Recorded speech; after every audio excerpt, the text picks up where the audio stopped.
Par exemple, j'ai arrêté d'essayer de vouloir gagner plus. J'ai arrêté d'essayer d'être plus connu. J'ai arrêté d'essayer de me faire un nom. J'ai arrêté d'essayer tout ça, en fait. Parce que c'est pas ça qui me rend heureux. Je l'ai constaté. J'ai fait 10 ans de ça, de course, de courir après les résultats, de courir après machin. 11 ans j'ai fait sur le même business. Et j'en ai fait encore plus avant, tu vois, sur d'autres business. Et il y a un moment, tu peux pas vivre comme ça. Et moi, j'ai été écœuré de plein de choses. J'étais écœuré d'une certaine vision du succès, en fait. J'étais écœuré d'une certaine vision de l'entrepreneuriat. J'étais écœuré du travail aussi. Du travail, ouais. La route, on dirait que Kim Jong-un, là, a fait des essais nucléaires dessus, si tu veux. Bon, alors aujourd'hui, une nouvelle journée qui commence et on va aller visiter une autre maison. Alors, juste avant de commencer, je vais te montrer le matos que j'ai pour le chat, tu vois, ça c'est des trucs Ikea. Tu sais, si t'as un chat qui te ruine tes meubles, ton canapé, et bah c'est très moche, tu vois, mais ça se roule avec des velcro comme ça sur sur ta table ou sur tes chaises. Voilà. Le chat adore, c'est un truc de fou. Tu vois, il kiffe. Et voilà, vaut mieux qu'il fasse ça là finalement que sur tes canapés, quoi. Voilà. Ça, j'ai customisé ça pour l'aspirateur. Tu sais, j'ai un aspirateur robot, mais à chaque fois, il se coince sous le canapé. Bref, encore une fois, je suis pas chez moi. C'est un appart qu'on m'a prêté en attendant la fin des travaux. Ça, c'est la litière du chat. Alors ça, c'est des litières qui sont géniales. Parce que tu sais, les litières classiques, le chat, il va te mettre plein de litières, tu vois, plein de résidus, plein de sable ou de cailloux là sur le sol. Et avec ça, il rentre par le dessus, tu vois. Et il y a plusieurs modèles comme ça qui existent. En plus, elle aime bien cette boîte-là. Donc, tu vois, tu as la petite pelle comme ça qui est incluse. Et ça s'ouvre ici. Tu peux le remonter. Enfin, c'est vraiment bien fait. Ouais, ça aussi, le chat, il aime bien. Ça va? Tu dis bonjour? Bonjour. Bonjour, les gens. Il est en forme ce matin, là. Il m'a réveillé à genre 4h30 du matin. C'est pour ça qu'il fait nuit encore. Voilà, et ça, c'est sa fontaine. Tu sais que les chats, ils boivent davantage d'eau s'ils ont une fontaine à chat comme ça. Donc, voilà. Et puis, tu sais, d'ailleurs, si t'as un chat, il faut pas mettre son eau, enfin, tous les experts disent ça, moi je suis pas expert, mais il faut pas mettre son eau à côté de sa nourriture, ils aiment pas. Parce que dans la nature, tu sais, l'eau peut être souillée par les résidus de nourriture, et ils aiment pas ça. Voilà. Par contre, la machine à eau, ça, elle adore. Tu dis bonjour? Elle n'a pas dit bonjour ce matin. Et puis aujourd'hui, on va aller voir cette maison-là. C'est une maison qui a l'air pas mal, à côté d'un village du XVIe siècle apparemment, à ce que j'ai vu. J'ai regardé un petit peu sur Google Street View et ça a l'air pas mal, donc je vais aller faire un tour étant donné qu'on a la carte et qu'on a localisé la maison. Donc on va aller voir ça peut-être dans l'après-midi, tu vois. Donc là aussi, là on est sur un tarif plus cher, 19 900 € pour la maison. Bon, à la base, je cherchais quelque chose jusqu'à 10 000 €, mais bon, ça peut aller jusqu'aux 20 000, on verra. On est en Roumanie, hein, donc les prix sont pas les mêmes et il s'agit d'une maison de campagne, quoi. Bon, bah, comme tu le vois, il a givré, là. Voilà, tu vois. Je devrais pas faire ça, ça bousille les essuie-glaces, mais bon, j'ai la flemme, là. Et voilà, donc c'est à 30 km. 39 minutes pour 30 km, non. Bah, on est dimanche matin, donc il n'y a pas grand monde, ça devrait aller relativement vite quand même, j'imagine. Tu vois, c'est vraiment un plaisir, là, le dimanche matin comme ça. Il est 6h50 du matin, il n'y a personne, c'est vide. Moi, j'aime quand c'est vide. Tu vois, je devrais aller vivre en Corée du Nord ou des trucs comme ça. J'aime les endroits vides, en fait, tu vois. J'en peux plus, moi, de la... Là, j'ai tellement vécu dans des grandes villes, des trucs... Attends, j'attends qu'elle arrête de parler, voilà. J'ai tellement vécu dans des grandes villes, des trucs, des machins, puis surtout depuis le Covid, en fait, tu vois. Le fait d'être resté, tu sais, moi je suis resté isolé beaucoup pendant le Covid parce que j'étais bloqué pendant 2 mois en Pologne. Après, il y a eu plein d'histoires qui ont fait que... Bref, et au début, tu sais, je l'ai mal pris, quoi. Et puis au bout d'un moment, j'ai réappris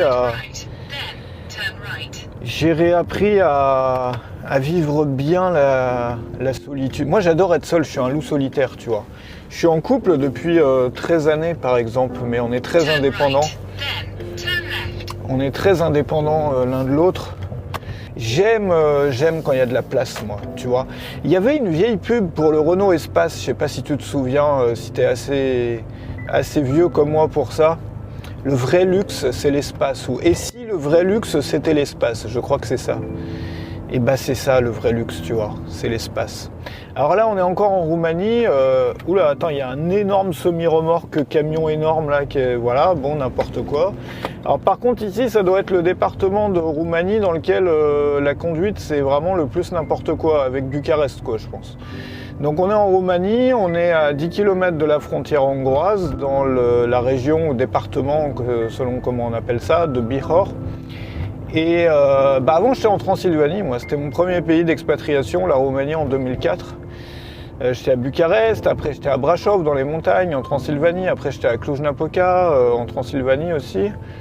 Après je suis parti 5 ans en Asie, je suis revenu en Transylvanie, puis là je me suis installé ici. J'ai bougé ici là, voilà, il y a quelques temps, pour refaire ma vie. Je suis en train de refaire tout dans ma vie moi, tout dans ma vie là. Et l'une des choses que je fais, l'une des choses que je veux faire, c'est donc de passer les week-ends à la campagne sans électricité, sans eau courante. Enfin, toutes les maisons ont l'électricité si tu veux, mais moi je veux l'enlever, je veux pas de ça chez moi. Pas pour le week-end, tu vois. Je veux de la technologie en semaine, le confort moderne, et le week-end, je veux couper du bois, je veux faire chauffer mon eau. Voilà, c'est ça que je vais faire, et c'est pour ça que je vais voir encore une maison aujourd'hui en fait, tu vois. Parce que celle que j'avais été voir hier, là, ça m'a pas trop plu. Le coin était magnifique, mais qu'est-ce que tu veux faire? Il y a des voisins à 5 mètres, le gars était déjà dans le jardin. J'ai besoin d'être tranquille, moi. Moi, mon rêve dans la vie, c'est qu'on me foute la paix, en fait, tu vois. J'ai pas beaucoup plus de rêves que ça aujourd'hui. C'est dommage quand même, parce que la ville est belle, et je t'ai pas encore montré le centre-ville. Enfin, je te l'avais montré dans des vieilles vidéos, mais bon, le centre-ville est magnifique. Là, on est dans les quartiers communistes, donc les quartiers qui ont été construits pendant le communisme, si tu veux, qui ont mal vieilli, mais qui ont un certain charme, moi j'aime bien. Parce que ça me rappelle des souvenirs de l'époque où j'étais à Bucarest, tout ça. Franchement, le meilleur moment pour conduire, le meilleur moment pour se balader, c'est le dimanche matin au lever du soleil, tu vois. Il n'y a personne. En fait, tu vois, moi de nature, je suis extrêmement introverti. J'ai toujours été extrêmement introverti. Je suis fils unique par exemple, donc j'étais habitué à fonctionner seul depuis l'enfance. Et puis c'est vraiment quand je me suis mis à faire la fête, tout ça, à picoler aussi quand j'étais en Asie, que je me suis mis à devenir plus, tu vois, plus extroverti. Mais finalement, c'était pas ma vraie nature, ça. C'était pas ma vraie nature. J'ai lu un excellent livre là-dessus qui expliquait ça. Et peut-être que ça t'est arrivé ou que ça est arrivé à des gens que tu connaissais. Que parfois, on essaye de changer sa personnalité avec une addiction, que ça soit l'alcool ou autre chose. Et on a l'impression, du coup, d'être comme les autres, en fait. Et on croit qu'on a trouvé la clé, que voilà, on est soigné, on est guéri. Alors que non, on était déjà guéri en fait, c'est-à-dire qu'on était destiné, tu vois, c'était ça notre personnalité. Et ça a des énormes avantages d'être introverti. Ça veut pas dire que c'est la meilleure façon d'être, tu vois, on est comme on est, et puis voilà, notre vécu, nos circonstances, encore une fois, moi j'étais fils unique, donc ça joue. Et là j'ai retrouvé ma vraie nature depuis que j'ai commencé à faire le propre dans ma vie, tu vois, à recréer un équilibre. Du coup, j'ai besoin aussi de beaucoup plus de solitude qu'avant parce que, tu vois, je suis revenu un peu en paix avec moi-même, tu vois, au lieu d'essayer de changer des choses qu'il fallait pas changer. Tu sais, on parle beaucoup sur le web, dans le développement personnel, dans tout ça, et moi j'étais addict aussi un peu à ça. On parle beaucoup de changer de vie, de changer, mais à quel moment est-ce qu'il faut arrêter de changer en fait? C'est-à-dire, tu vois, à quel moment il faut accepter qui tu es et à quel moment il faut apprendre à être heureux avec en fait. Tu vois ce que je veux dire ou pas? C'est bien de changer, tu vois, forcément quand on est dans une situation qui est... moi là j'ai fait un changement récemment, mais je l'ai fait dans le sens inverse que ce que le développement personnel nous dirait de faire en fait. C'est-à-dire que j'ai arrêté... Par exemple, j'ai arrêté d'essayer de vouloir gagner plus. J'ai arrêté d'essayer d'être plus connu. J'ai arrêté d'essayer de me faire un nom. J'ai arrêté d'essayer tout ça en fait.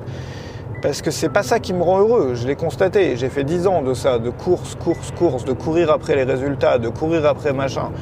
11 ans j'ai fait sur le même business et j'en ai fait encore plus avant, tu vois, sur d'autres business.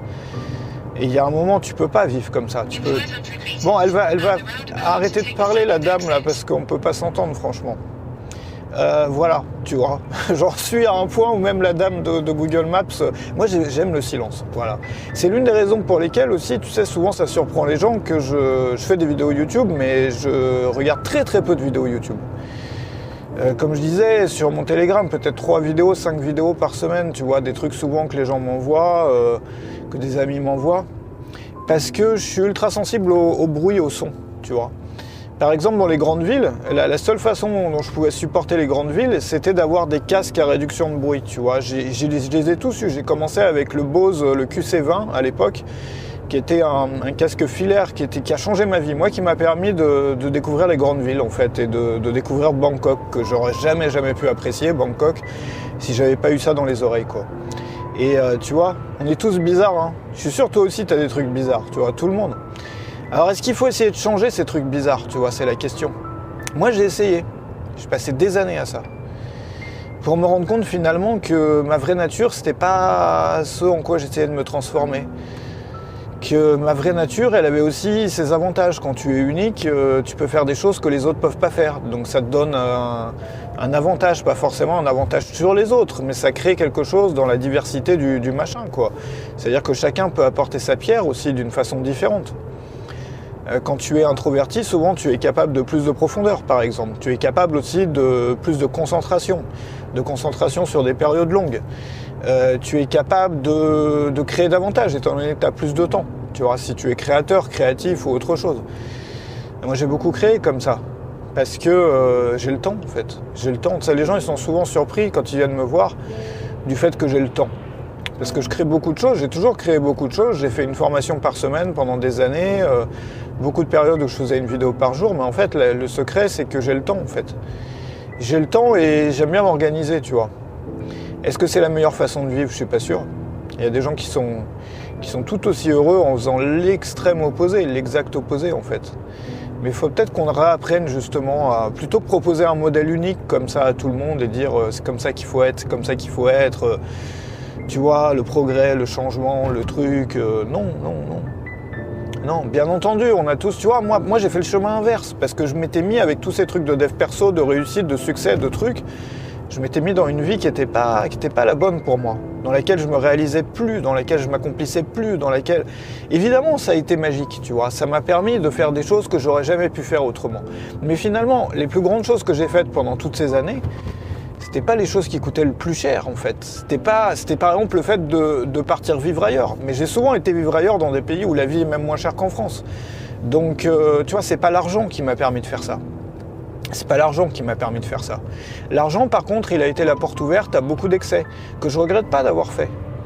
Je pense qu'on doit tous les faire, les excès, une fois dans sa vie, tu vois. On doit tous les faire pour être écœuré et se rendre compte que c'est pas la clé. Parce que si tu l'as jamais fait, bah il y aura toujours un petit truc au fond de toi, tu vois, qui va en rêver. Et tu auras l'impression qu'il te manquera toujours un truc. Alors que si tu y vas à l'excès, tu vois, jusqu'à l'écœurement, jusqu'à en être dégoûté, bah peut-être que là, bah tu le voudras plus jamais. Tu vois, tu auras plus ce désir-là, en fait. Plus jamais de ta vie, en fait. Et moi, j'ai été écœuré de plein de choses. J'étais écœuré d'une certaine vision du succès, en fait. J'étais écœuré d'une certaine vision de l'entrepreneuriat. J'étais écœuré du travail aussi. Du travail, ouais. Pourquoi du travail? Parce que moi, ce que je fais aujourd'hui, c'est pas du travail. Moi, j'ai décidé plusieurs fois, mais ça n'a jamais, tu vois, jamais réussi autant qu'aujourd'hui, on va dire, à retirer toutes les choses qui m'emmerdent de ma vie. Toutes les choses que j'ai pas envie de faire, en fait. Tu vois, te mettre à ton bureau, te dire je vais travailler, je vais enregistrer une vidéo. Comparé à ce que je fais là en conduisant. C'est pas du travail, ça. C'est pas du travail. Ça m'aurait saoulé grave de faire la même chose en te racontant les sujets, en faisant un plan, en machin, en parlant face caméra, ça m'aurait saoulé. Toi aussi, peut-être, si tu faisais des vidéos. Alors que là, c'est une discussion. Tu vois, c'est toutes les choses comme ça qui m'ont écœuré. J'ai beaucoup trop travaillé aussi sur l'efficacité, la productivité, ça m'a beaucoup aidé. Mais aujourd'hui, j'en vois les limites, tu vois. J'en vois les limites. Parce que je constate que, tu vois, là, on est à Bailly-les-Félix. C'est une sorte de station balnéaire, mais c'est très très moche. Mais il y a des trucs thermaux, là, tu sais, il y a de l'eau naturellement chaude, là, qui sortent de la terre, là, où je sais pas comment ça, tu vois. L'efficacité extrême, ouais, ça m'a permis d'accomplir énormément de trucs. Énormément de trucs. Mais aussi de me mettre à considérer le travail comme un ennemi, tu vois. C'est-à-dire que quand tu essayes d'être extrêmement efficace, le travail devient ton ennemi. C'est le truc que tu essayes de réduire, c'est le truc que tu essayes d'éliminer, c'est le truc contre lequel tu te bats finalement toute la journée. Alors que si tu commences à accepter le travail comme une part de la vie, tu vois. Moi, je l'ai fait pour les tâches ménagères, par exemple. Je t'en parlais, tu vois. Accepter les tâches ménagères comme une tâche de la vie dans laquelle on peut s'accomplir. En profiter justement pour pas rester assis à une chaise toute la journée. En profiter pour prendre soin de son intérieur. Et quelque chose duquel on prend soin, on se met à l'apprécier davantage, tu vois. Prendre soin de soi, prendre soin de son intérieur. Et j'ai réussi à apprécier des choses comme jusqu'à passer la serpillière, si tu veux. Et pour le travail, c'est pareil. Quand on se met à l'apprécier, c'est-à-dire de le faire d'une façon différente, on n'a plus besoin vraiment de... Même si c'est utile, et j'en reparlerai d'efficacité, parce que beaucoup de gens ont du mal avec ça et ont besoin d'aide pour s'organiser. Mais une fois qu'on est allé au bout du truc, si tu veux, tu vois, une fois qu'on est allé au bout du truc, on a peut-être besoin d'autre chose, quoi. On a peut-être besoin d'autre chose, on a peut-être besoin de... Je sais pas, de juste accepter le travail, l'accepter comme une part de la vie. Et au lieu d'essayer de l'éliminer ou de le réduire, de se mettre à l'apprécier. Tu vois, de l'intégrer à un équilibre aussi. Pas l'apprécier en bossant comme un taré, là, comme on voit aux États-Unis ou dans une certaine frange extrémiste des entrepreneurs ou des gens qui sont portés sur le succès. Des gens qui vont dormir 4 heures par nuit, qui vont prendre des drogues pour travailler plus dur. Tu vois, moi aussi, j'ai essayé ça. Bon, bah voilà. Non, un équilibre. C'est-à-dire que dans une journée, pour avoir une journée riche et accomplie, tu as besoin de tout. Tu as besoin de travail intellectuel, d'activité manuelle, physique, de voir des choses, d'un contact avec la nature, ce que je fais maintenant, d'aller sortir un peu de ton cadre quotidien, la socialisation, moins pour certains que pour d'autres, etc., quoi. Ça, c'est l'équilibre et c'est ça qui rend heureux. Et donc, du coup, on a besoin du travail aussi pour avoir cet équilibre. Tu vois, pour être heureux donc, parce qu'il fait partie de cet équilibre-là. Donc l'idée, c'est même pas d'essayer de le réduire, l'idée, c'est d'essayer de le rendre agréable, équilibré finalement. Voilà, je te raconte ma vie, hein. Mais tu vois, comme c'est joli un dimanche matin comme ça, sous la brume, bon, c'est pas le coin le plus joli ici, tu vois, mais ça s'annonce bien pour après, il y a des collines là sous la brume, je devrais me lever plus tôt moi, parce que c'est magique en fait le matin, j'adore le matin. Bon là, il nous reste, tu vois, 21 minutes, 19 km. Le problème de cette maison, c'est qu'on passe justement par la station balnéaire là-bas, là. Et c'est vrai que l'été, il y a beaucoup de monde sur la route. Donc si ça m'intéresse, je regarderai s'il y a des routes. Tu sais, tu l'as compris, moi j'aime pas quand il y a du monde, surtout à cette période de ma vie où je cherche vraiment le calme. Mais je regarderai s'il y a des itinéraires bis, si tu veux, si on peut passer par tu vois, si on peut contourner. Donc ça, c'est un détail. Donc tu vois comme c'est joli un lever de soleil là. Alors moi, dans l'appartement là que je suis en train de terminer là, les travaux dont je suis en train de terminer les travaux que je te montrais dans la dernière vidéo, bah, j'ai la vue sur le lever du soleil. Donc c'était un choix, hein, savoir est-ce que je veux le lever du soleil ou le coucher du soleil. Moi, j'avais pris l'habitude, surtout à la campagne, d'utiliser vraiment de faire des couchers du soleil à un moment de ma journée, comme on regarde un film ou autre chose. Je regardais le coucher du soleil, tu vois. Quand j'étais dans mon petit chalet en Transylvanie, c'était une étape, c'était un temps fort de ma journée en fait. Et c'est vrai qu'à la campagne, ça fait plaisir. Maintenant, en ville, tu te rends même plus compte quand est-ce qu'est le coucher du soleil, avec la lumière artificielle, tout ça. Donc je me suis dit, je préfère profiter du lever du soleil, voilà. Et puis le coucher du soleil, ça sera à la campagne quand j'aurai pas l'électricité. Là, c'est beaucoup plus facile de vivre pendant les week-ends, quoi. C'est beaucoup plus facile de vivre avec le rythme naturel. Et puis mon objectif, c'est ça. Tu vois, c'est année après année, passer de plus en plus de temps sans eau courante, sans électricité, à la campagne, de façon naturelle. Donc pour l'instant, je vais commencer avec les week-ends, et puis on verra selon les envies. Mon objectif, c'est peut-être au fil des mois ou des années, de remplacer, c'est-à-dire de faire la transition, et que pour moi, la ville devienne exceptionnelle. Tu vois, que ça devienne l'exception. C'est-à-dire passer le week-end en ville ou passer les vacances en ville, et puis la plupart de l'année, vivre de façon naturelle. Moi, c'est mon projet de vie à long terme, si tu veux, c'est ça. Voilà.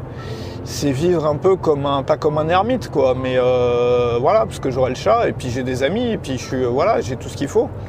Mais j'ai besoin de ça, j'ai besoin d'un retour un peu sur moi-même, voilà.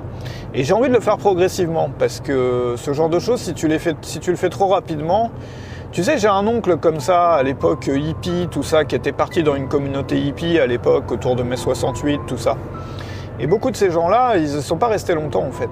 Parce que c'était trop, tu vois, la cassure était trop extrême. Et donc du coup, leur vie d'avant leur a manqué. Moi, c'est la raison pour laquelle je veux faire cette transition-là de façon progressive. Tu vois, il faut imaginer, en plus de la petite brume là qui commence à se dissiper, il faut imaginer l'odeur du feu de bois. Parce que les campagnes ici ont cette odeur du feu de bois, tu vois, surtout dans les vallées, le matin, tu vois, parce que l'air circule moins finalement dans les vallées. Et il faut s'imaginer ça, c'est dommage, on l'a pas sur la vidéo. Bon, c'est pas le coin le plus joli, tu sais, moi j'aime pas les coins les plus jolis non plus, parce que c'est rempli de touristes. Par exemple, mon ancien chalet là, que j'ai toujours, hein, mais qui est trop loin d'ici. À l'époque il y avait personne, tu vois, c'était tranquille. Mais maintenant dans la région, parce qu'il y a un lac et tout, les gens vont là-bas le week-end, donc tu te retrouves avec les touristes, machin, qui sortent la sono, qui sortent le barbecue et tout, tu vois, c'est un peu relou quoi. Moi je cherche la tranquillité. Et si tu cherches vraiment la tranquillité, d'ailleurs c'est pareil pour les villes, hein, si tu cherches vraiment la tranquillité dans une petite ville ou quoi, l'idée c'est pas non plus de choisir le coin le plus idyllique, le plus joli, parce que les touristes vont vite te rattraper quoi. Voilà, donc l'idée c'est ça, c'est que ça soit pas non plus au top. Parce que t'as pas envie de te retrouver à Disneyland 5 ans après quoi. Parce que les choses changent vite aussi dans le coin ici, en Europe de l'Est, ça change vite quoi. Tu vois, ça commence à me plaire là, parce qu'il nous reste 14 minutes, donc 12 km. Et on est déjà sur une petite route, dans un coin quand même un petit peu reculé, petit village, tout ça. Donc ça veut dire probablement que ça va être très calme là-bas. Et ça me plaît. Voilà, après il reste à voir la maison. Je sais que celle-là, elle a des voisins, mais il y a tout un champ derrière, il y a une forêt, et apparemment les voisins, tu les vois pas trop. Voilà, donc on va voir. Et puis les voisins, moi campagne, ça me dérange pas. Ce que je veux pas, c'est des voisins touristes. Et la maison que j'ai visitée hier, c'était vraiment les maisons typiques que les gens achètent pour passer les week-ends. Moi je veux pas de voisins comme ça qui sortent la sono, le barbecue, je veux pas de ça, tu vois, je veux qu'on me laisse en paix.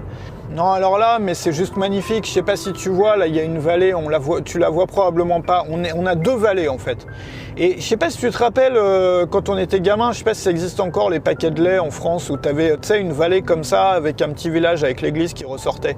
C'est exactement la même chose qu'on voit là, mais à travers les arbres, donc tu vas pas le voir, c'est tellement dommage. Regarde, tu vois là, c'est le paquet de lait, le machin. Voilà. C'est beau comme tout, c'est ça que je recherche, c'est ça que je veux moi, c'est ça que je veux pour ma vie, c'est ce genre de coin. Voilà. Là je suis heureux, là je suis bien, là je suis accompli. Ça m'a manqué tellement là depuis le début du Covid, mais tellement. T'imagines même pas comment ça, regarde comme c'est joli, voilà. Moi c'est ça qu'il me faut, c'est ça qu'il me faut. Si c'est ça qu'il te faut aussi, dis-le moi dans les commentaires là. Comme ça on sera peut-être deux à vouloir ça pour notre vie. Qu'est-ce que t'en penses toi? Est-ce que tu veux des coins comme ça pour ta vie? Oui ou non? Tu vois, c'est ça qui est magique, c'est que c'est pas les plus beaux coins. Comme ça, on te fout la paix, tu vois. T'as pas de touristes, parce que c'est pas assez beau pour les touristes, mais en même temps, c'est assez beau pour toi. Voilà. Du coup, on te laisse au calme. Donc là, on est dans la commune dont dépend le village de la maison. Donc tu vois, on approche. Là, on est à 1,6 km. Donc ça, c'est le paradis, tu vois. Voilà l'environnement immédiat. Ça, pour moi, c'est le paradis sur Terre, tu vois, vraiment. C'est ça que je recherche comme type d'ambiance, comme type de village. Attends, là, on a le soleil en plein. Ouais, c'est ça. Donc, attends, turn left, ça veut dire où, en fait? Ah, mais génial. Donc là, on va sur une petite route. Ça, c'est bon signe, parce que déjà, on était sur une petite route. Donc là, on a une route encore plus petite, qui n'est même pas goudronnée. Enfin, goudronnée, ça a dû être goudronné pendant le communisme, le machin, tu vois. Ça a été dégoudronné par des décennies de pluie et de neige là. Hein. Il y a un petit cimetière là sur la gauche, tu vois, c'est plus sympa d'être enterré ici quand même que dans un truc industriel là, qui ressemble à un centre Leclerc. Voilà. Et mais ça c'est le paradis ça.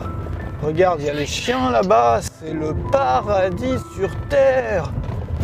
Regarde, la vision du paradis. Tu voulais voir Jésus? Il est là. Voilà. Regarde ça quoi. Et ben on a des visions dans les vidéos là. Regarde, il y a le coq qui se balade là. C'est dommage parce que t'as le soleil en plein. Je sais même pas si tu vois quelque chose. Voilà, tu dois pas voir grand chose quoi. Mais le paradis est là. On a vu l'au-delà aujourd'hui, tu vois. Voilà à quoi il ressemble. Si tu veux être heureux là t'es bien quoi. Et là au moins on te fout la paix. On va pas venir te prendre la tête ici. Regarde-moi ça quoi. Mais regarde-moi ça quoi. Regarde-moi ça, mais regarde-moi ça. Là, on est là où il faut, tu vois. C'est là qu'on doit être, quoi. C'est la localisation exacte où il faut qu'on se trouve, si on veut être heureux. Ça me plaît grave, là. Si ça te plaît, dis-le moi dans les commentaires.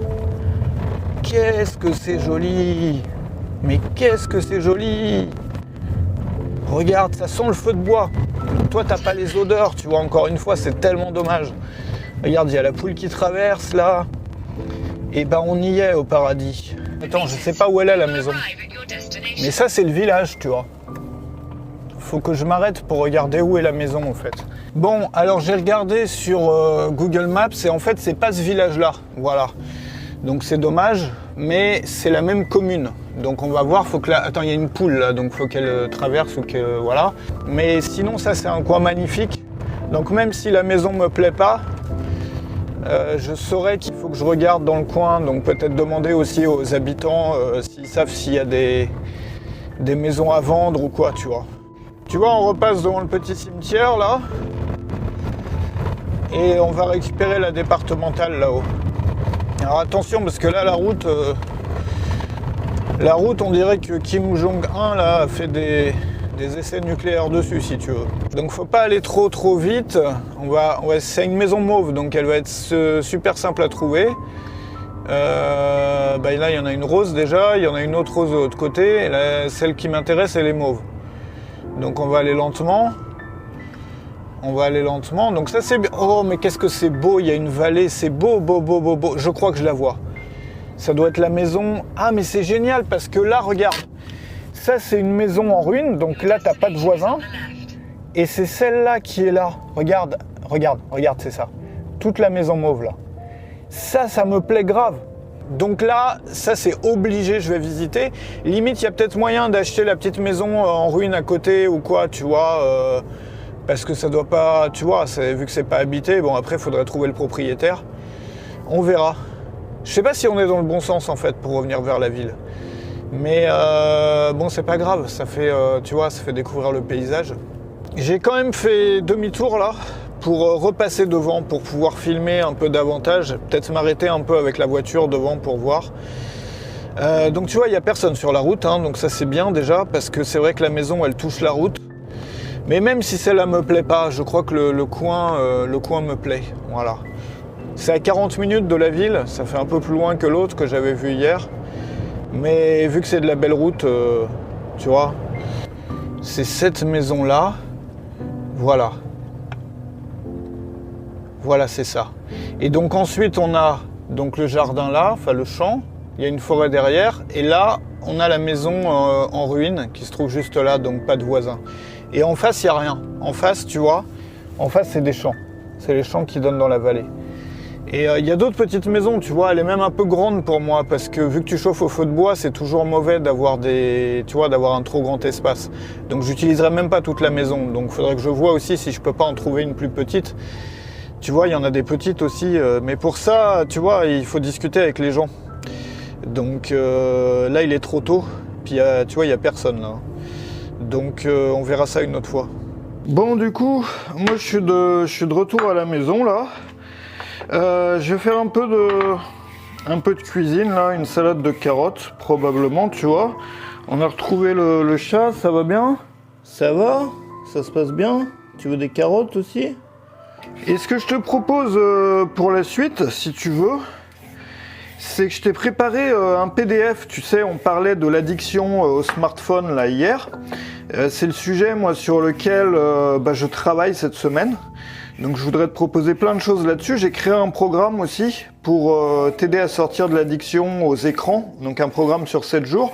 Mais avant de commencer le programme, peut-être si tu veux trouver quelques idées ou si tu veux pas suivre le programme, je t'ai fait donc ce petit guide PDF avec plein d'idées que tu peux utiliser pour te libérer un peu quoi et revenir un peu dans la vraie vie quoi. Parce que c'est dommage, on y passe tellement de temps sur... Ça, c'est dingue ce qu'on peut faire dans une journée, en fait, quand on sort de cette addiction-là. Tu vois, par exemple, le chat qui est là, lui, il est pas accro au smartphone. Et voilà, tu vois, t'as un nombre d'heures de libre dans tes journées qui est complètement dingue. Quand tu vois que les Américains, aujourd'hui, passent 20 heures... Non, attends, c'est combien le nombre d'heures? C'est complètement dingue, je sais plus. 11 heures, ouais, 11 heures par jour, 11 heures par jour.